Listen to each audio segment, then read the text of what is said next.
Hey folks, this is Vince with Dad's Gaming Addiction, and welcome to Dad on a Budget. Today we'll be reviewing Fallout 4. Yes, it's a fairly old game, about 3 years old. It was released back in November of 2015. As of right now, it's $30 on Steam as of 3/24/2018.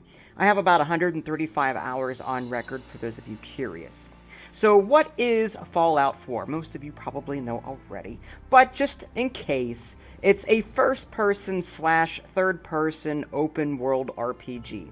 You take on the role of a father who is looking for their son after waking up from like a cryogenic sleep.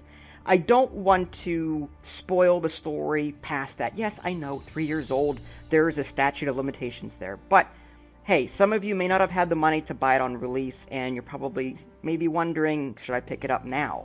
Well, that's what I'm going to try and answer for you. So, what are you going to be doing in this game? Well, I can tell you, most of my time was spent managing settlements, completing quests, exploring the wasteland, and my goal really was to level up and unlock as many perks as I could. Yes, there was a main storyline that I was interested in, but I'm the kind of guy that likes to do all the little side quests before doing the main quest. So, if you're familiar with games like Fallout 3, Fallout New Vegas, maybe even Skyrim, all of them made by Bethesda, then you'll be able to jump into this game for the most part without too much of a problem. So, that leads me into, what did I like about this game? Settlements. This has to be my favorite part of the game. Settlements, unlike previous Fallout games, you can actually, there's pre-designated areas that you can edit.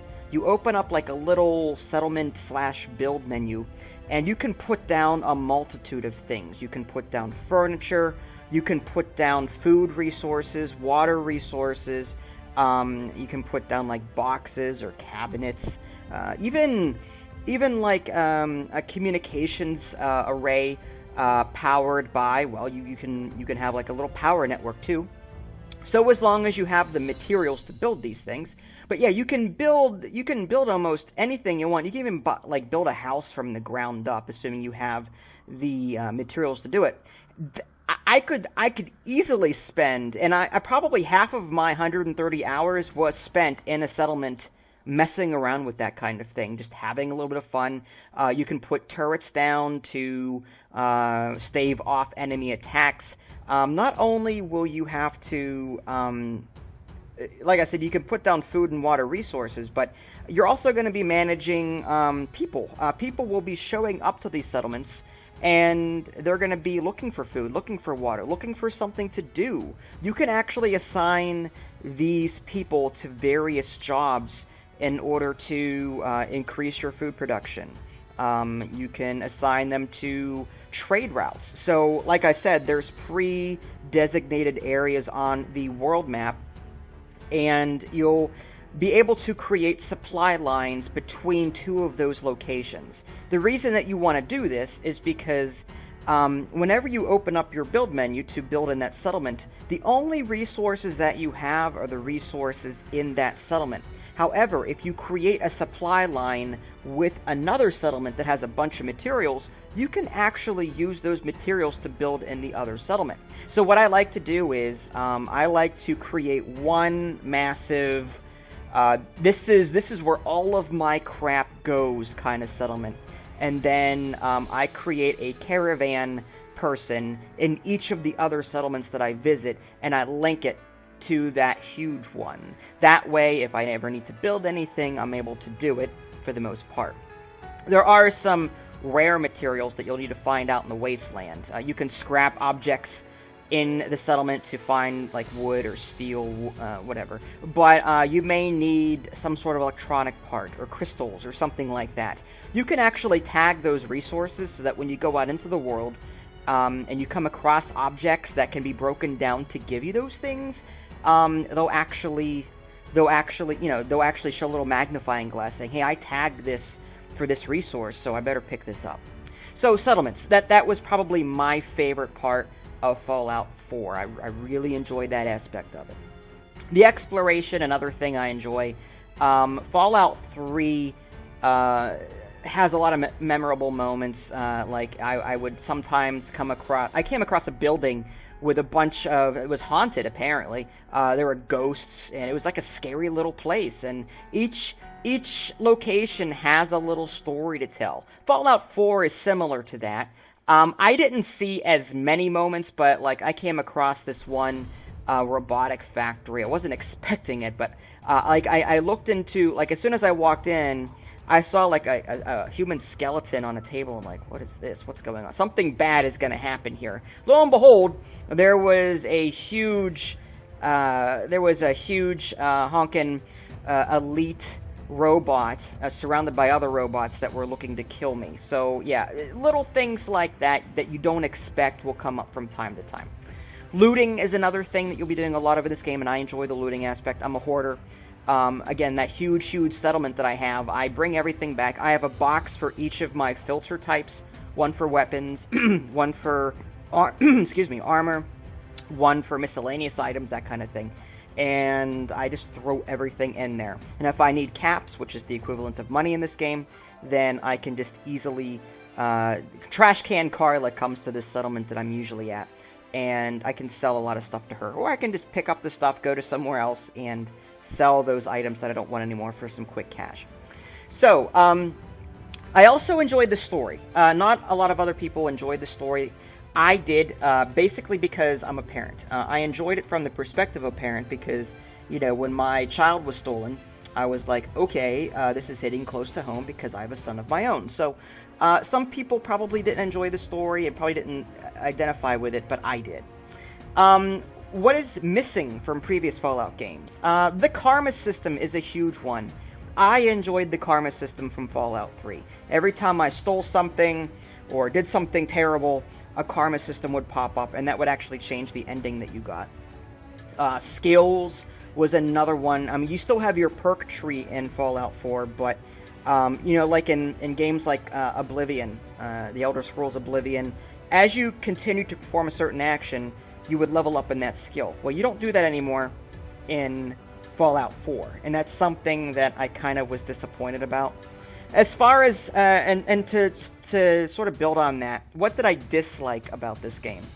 First of all, Bethesda is doing an I don't know what the current status of this is. I admittedly haven't kept up with it, but late November 2017, was it?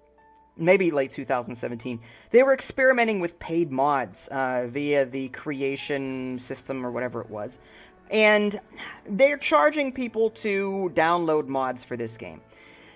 While I support paying the average Joe like me for creating content, I don't like the way they were doing it. Like, I don't think paid mods really has a place in games. I think, I just don't. I do want to reward people for their hard work. Like, I see a bunch of stuff on Steam Workshop in various games that I play. And I downloaded Star Trek Armada 3, for example, for Sins of a Solar Empire.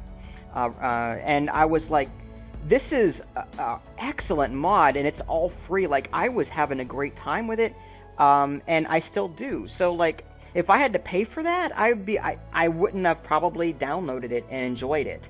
But with that said, I still want to somehow figure out a way to reward people for creating content. I just don't think paid mods are the way to do it. I don't have the perfect solution, but I don't like the paid mod system. I also don't like the fact that you get power armor almost at the very beginning of the game. Power armor is something that is hugely powerful. It's sort of overpowered. And you have to work for it, in my opinion. At the very beginning of the game, almost, you get this power armor, and I'm like, really? Yes, they limit your use of it with these power cores that you find in the environment. I have like 4 or 5 power cores already. In my second playthrough, I'm only about 20 hours into it. So, like, they do limit your use of the power armor with these power cores, but I don't agree with the fact that they give it to you right in the beginning of the game. I think that could have waited until I actually earned it. I also miss the clear wow moments. For example, like I said, each location tends to tell a story, but nothing stands out more than Fallout 3. one of the first choices I had to make in Fallout 3 was, do I blow Megaton up? Megaton being like a little crappy shanty town that you come across. There's a huge nuclear missile in the bomb or whatever, atom bomb in the middle of it. And you have a choice. Do you disarm it, or do you take the evil route? There's this rich guy that wants you to blow it up for entertainment, whatever, cleansing the wasteland. And you can live in his tower if you do it and gain some money to boot. So that was sort of like a huge, huge turning point for me. And that was just in the very beginning of the game. And I was like, wow, what do I want to do? I didn't feel I didn't feel like my choices really mattered as much in Fallout 4 as they did in Fallout 3 when, coming across situations like Megaton. Like, Fallout 4 didn't really have that for me. There was a few funny side quests, and I was like, yeah, cool, but I didn't get that Megaton detonation wow moment that I got. And again, I disliked the whole karma being eliminated. Stealing practically has no consequence now, and that's not something it's not something I really. I mean, I'm a hoarder, so yeah, I enjoy stealing in this game. Not in real life, because it's bad. But in game, I love being a thief and stealing things, and then bringing it back to my base and just stocking up on whatever it is. Even if I never use it again, the fact that I've got it is satisfying. So, but I still think that there needs to be a consequence via the karma system, which is non-existent. So, I dislike the fact that there is no karma system in this game. Some other miscellaneous things that I haven't touched on yet. There's still the computer hacking minigame where you try and break into a computer by finding the right word. It's sort of like the board game Mastermind, for those of you that have ever played that. But basically, you're trying to find a word amongst a number of words, and you're given clues.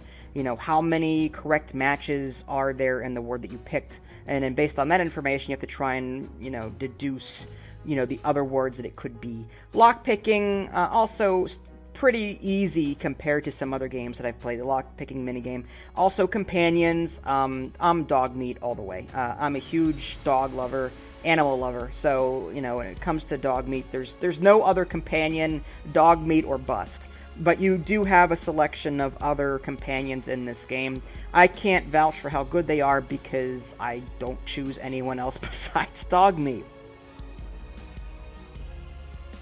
Last but not least, there's a series of retro minigames that you'll find in the environment. You simply put them in your Pip-Boy and you can play them for a little while. Atomic Command, for example, is sort of like a clone of Missile Command. Red Menace is like Donkey Kong. Pitfall is like Pitfall, and so on. So as you find these games in the environment, you put them in your Pip-Boy and you can have at it. Pretty cool idea. Okay, so this is my first official review using the Dad on a Budget tagline. And I'm debating on whether or not I want to include a rating system. I don't think I'm going to. What I'm going to do instead is tell you whether or not I think it's in my budget. Meaning that if it's in my budget, that means I think this is something that I would buy if I didn't have it now. If it's not in my budget, then I don't think it looks interesting enough to warrant a purchase. Of course, your opinions are going to differ. Your financial situation is different than mine. But I can at least tell you, okay, based on the price of the game and based on how much content is in the game, would I buy it as it stands right now, as of this date? And the answer to that question is yes. As much as I miss the karma system and the skill system and some of the other things that made Fallout 3 and New Vegas what they are,